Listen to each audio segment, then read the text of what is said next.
खिर खाने दिन नि थाहा छ है यो खिर किन खान्छ थाहा छ आहा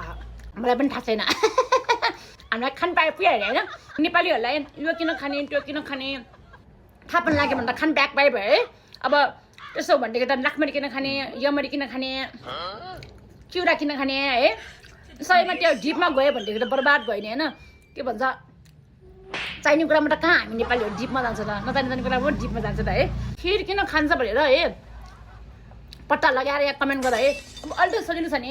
तिमीहरू के भन्छ च्याट जिपिटीलाई सोध्न के भन्छ च्याट जिपिटी खिर किन खान्छ भनेर भने पनि उसले एकछिनै भनिदिन्छ हाम्रो जमानामा कति गाह्रो छ है फोन गरेर घ्याघ्या बजेलाई सोध्नुपर्छ हामीले